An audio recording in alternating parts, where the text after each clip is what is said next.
Bizarre Brain Comics.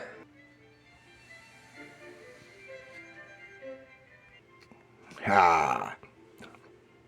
Hello, my comic book friends, and welcome to Bizarre Brain Comics. I'm Gary, your host, and this is where I like to take a look at some older comics, talk a little bit about the characters and creators, and examine the stories and the art. This time, we're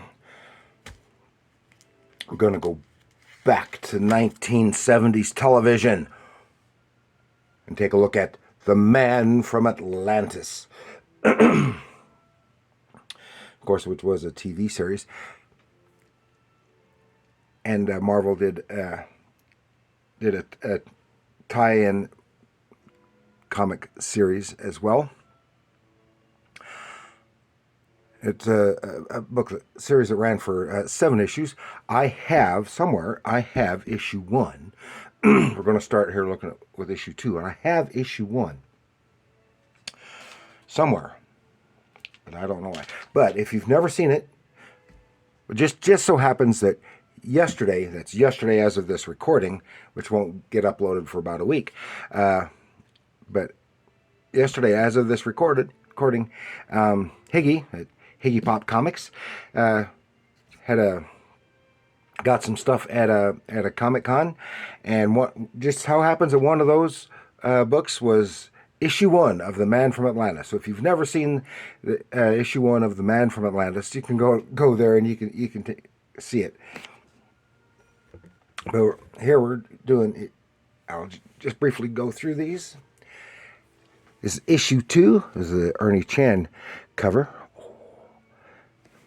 Issue 2. We'll go into more depth here. Issue 3, and I like this cover, but I don't know who drew it. The name is right here, but I can't read it. And this looks like Tony DeZuniga for issue 4. Beware the Killer Spores. And this one was actually a very loose adaptation of I think it was the second TV movie of The Man from Atlantis. Then issue 5, all completely original. The issues 2 and 3 were completely original too, more or less. Issue 5. Issue 6, Ernie Chan again, and this has got some kind of dinosaur. Oh, and submarines going on. Bait for the behemoth. In a prehistoric sea surrounded by a lost hidden land, Mark Harris is trapped at the mercy of Scorba. I don't know who Scorba is. And then the last issue, Behold the Land Forgotten, The Man from Atlantis. And it ends, it's the last issue, and it ends on a cliffhanger. Okay. So, then before we get into those books, The Man from Atlantis, I'm going to take a look at the story in issues 2 and 3. The Man from Atlantis, 2 and 3 is 1977, March 77. Written by Bill Mantlo, with art by Frank Robbins and Frank Springer, who had just shortly before this had been doing the Marvel's The Invaders, which had, of course, Captain America and the Submariner. So had some similarities in there in that. With the sub-bubbler, as I euphemistically call him. Man from Atlantis is an American live-action science fiction fantasy TV series which ran for 4 TV movies and 13 weekly episodes in 77-78 on the NBC network. But declining ratings and increased production costs prompted the cancellation of the series. And I would say it was largely due to, during the weekly series, the writing just sucked. The TV movies, I think, were pretty well written, but the weekly series, it's like maybe they just come up with all kinds of goofy stuff instead of something, more thoughtful. And so they were just trying anything. The series was created by Mayo Simon and Herbert F. Solo, which starring Patrick Duffy and Belinda Montgomery. I was, 17, 18 that time period. And I had a big crush on Belinda Montgomery. I thought she was so cute. It is allegedly, so I don't know if this is correct. I read or heard something about this, so I don't know that this is correct. It says, but allegedly the network wanted to use Marvel's Submariner, but figured it was easier to create their own original character. And a basis of the plot was a man is found on the beach after a storm, and he's near death. Turns out he is a water breather, and he has amnesia, so he doesn't know who he is or where he is, and he's given the name Mark Harris, and he stays at the Foundation for Oceanic Research and assisting them in their investigations, and it results in him combating various ocean-based menaces, especially the supervillain Mr. Schubert. You know, we might remember Patrick Duffy because he was in Dallas, the original series, and in the reboot series a few years ago, and he co-starred with in the sitcom Step by Step. Of course, there were seven issues in this title, and just before, if I remember correctly, Patrick Duffy was from Montana, and he'd been studying acting at college or whatever, and he had recently moved to L.A. and he was getting work in some commercials. Just before he was cast as Mark Harris in The Man from Atlantis, and so what they did. This is just for the advertiser. During the TV movies, they would run the Taco Bell commercial that featured Patrick Duffy right in the middle of the show, starring Patrick Duffy. I remember watching that, and I always thought that was funny. You may not think so, but I think it was funny. Okay, now, The Man from Atlantis. This is an original storyline in here. It is basically a direct sequel to the first TV movie. That's where the character Schubert was introduced, and then he was used as a villain again in the weekly TV series. But he did, as I recall, he did not reappear in the other TV movies. And as I said, I think the TV movies were overall better written. But okay, here it is. Into the Bermuda Triangle, The Man from Atlantis. And unfortunately, I think for being a TV and something that should be very, very realistic, I think the whole series is kind of the Robbins Springer art, which is highly stylized, actually hinders the success of the series in the comics. Actually, the comics were still coming out for several months after the TV series was canceled.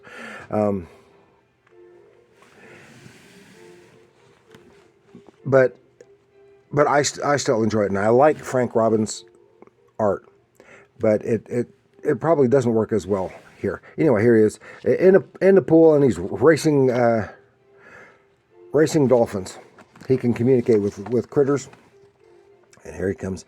And Elizabeth comes up and is needing to talk with Mark, and he says, "Oh yeah, this is where a couple things they've pulled from some of the TV movies when the admiral has come up and said, yes, I heard him and saw him from the pool and stuff like that. That was right from one of the movies, but even though the storyline is not from one of the movies. And the admiral is there because they do work with some naval stuff, and he has some footage to show him of some operations training ops going on in the Atlantic, in the Bermuda Triangle area, and it has the footage from the ship, this aircraft carrier, and stuff going on. Then it's being approached by a mist, which is kind of reminiscent of Kirk Douglas movie, Final Countdown, and it comes out. The ship comes out of the mist, or all the ships come out of the mist, and there's no one aboard. And they have, this is where they got the footage, so they want to find out what's going on, and Elizabeth doesn't want Mark to go in, but he does. He volunteers just for the sake of the. Now that is a usually good drawing of his back there for Frank Springer. And here they are in their submarine, the Cetacean out there. Now, they never mention this in the show or anywhere else, but the Cetacean was their villain Schubert's submarine that they basically liberated in the first TV movie. And then here's a scene that is culled from one of the TV movies as well, where to keep all this a secret, and Mark is going down with a buddy diver, and says he's experimenting with some new equipment, so don't be surprised when anything happens. He gets down there, he takes all his gear off and swims away. But all of that was right from one of the episodes. Then they following Mark on sonar and his tracker that he's got in there that he had swallowed beforehand, and then they see he's being approached by something, and it's the mist, but it's an underwater mist, and he disappears. He comes to, and there is Mr. Schubert, the villain, and right from the first movie, first thing he does is slap one of his mind control wristbands on Mark, which, just like in the movie, does not work on Mark Harris. So it's one thing I want to really specify. They always focused on the fact that he had webbed hands, and and all these people around him. These are the sailors from those ships, and under his mind control stuff. There's another good shot right there, and it's the artwork is fine. It's dynamic. The storytelling is good, and all of that. It's just the downfall, I think, is probably the stylization. Even though it is probably a bit more on the realistic side than on the Invaders. And here is he has this yet another undersea city by Schubert. And he plans on taking over the world. That kind of supervillain. He's a Bond supervillain. And there he even has Elizabeth, and he's gotten the crew from the Cetacean. And we never do find out much about this mist, this strange mist, or the properties of it. But Mark goes to town, beating the crap out of everybody to get at Schubert. When Elizabeth, under his mental controls, stuns Mark, and he's out. And he comes to on the operating table. So then we come to issue 3. And that's where he wakes up. Showdown in Seatopia. So I'm going to have this whole army. It's all this for research, and he's going to have since Mark is so unique, he's going to have him dissected to figure out how he works, so he can make people like him. But it leaves Dr. Merrill, who is under the mind control, alone. And Mark uses kind of like ultrasonics, like some sea life, because he can do all that kind of weird stuff. And it temporarily interferes with the mind control gizmo, and but in the process cracks one of the windows on the habitat. The thing comes off. Elizabeth is A-OK. Then the window cracks, and he gets his strength back from the water, able to break free. And then the place is being flooded and is shutting down.